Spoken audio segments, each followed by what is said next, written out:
Judge Jeanine is with us. Judge, thank you for taking the time. Wonderful interview. Judge, you've been around the criminal justice system your entire life, being a judge and a district attorney.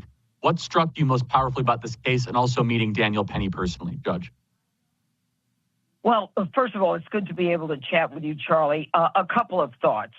Number one, what struck me about this case was the injustice of it.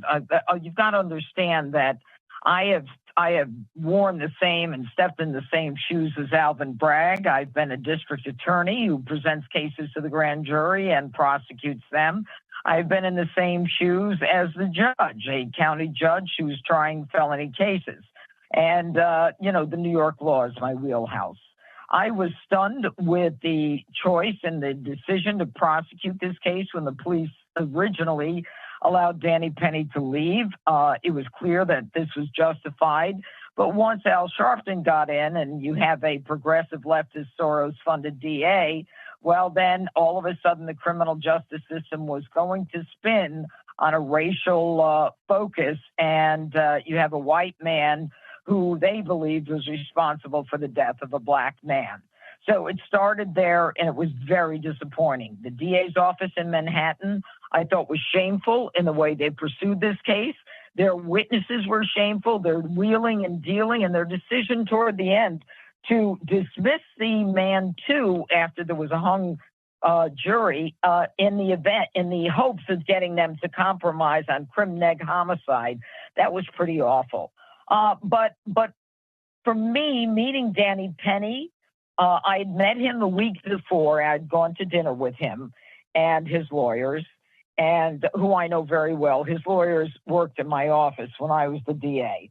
And he was one of the most decent people I've ever met. I mean, you saw this stoic guy, Charlie, for 5 minutes, not a muscle in his face moved for 5 weeks. Whatever the prosecutor threw at him, whatever the medical examiner said that was clearly a lie, clearly inconsistent with what they had said at the grand jury, he didn't flex a muscle. He was stoic in the midst of total chaos around him.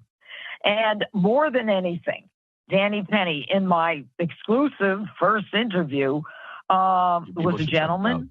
He was a man who doesn't want the limelight. He's not comfortable even talking about this. And by the way, guys, he was classically trained. He's a classic musician. So he was in the string symphony for several years, and he went in the Marines, and he's not a macho man. He's not, as he said, a jarhead. He is someone who, didn't want to get involved. He said, but I could never forgive myself if I didn't get involved. Seeing those school kids, seeing the woman with the child. And he said, even I was afraid. So it turns out that Danny Penny was right. He was justified in using force. But remember, it was not the choke that killed Jordan Neely. Jordan Neely had a combination of a psychotic break. He was a schizophrenic. He was on K2. He was overdosing on the K2. He had sickle cell disease. In addition to that, the stress of the whole event caused his heart to stop. So the medical examiner gets up, and the chief medical examiner gets up and says, at the autopsy, he says, I don't care. I'm not waiting for the toxicology, the histology, the anthropology.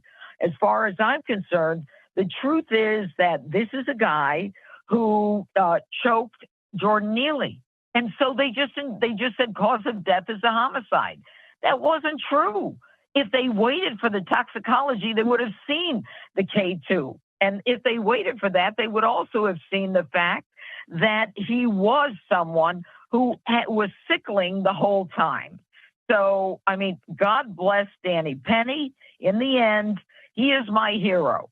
And, we've been talking about what masculinity is. It's Danny Penny. He's a hero. He is a guy who has a Marine training, but he has the courage of a lion as well.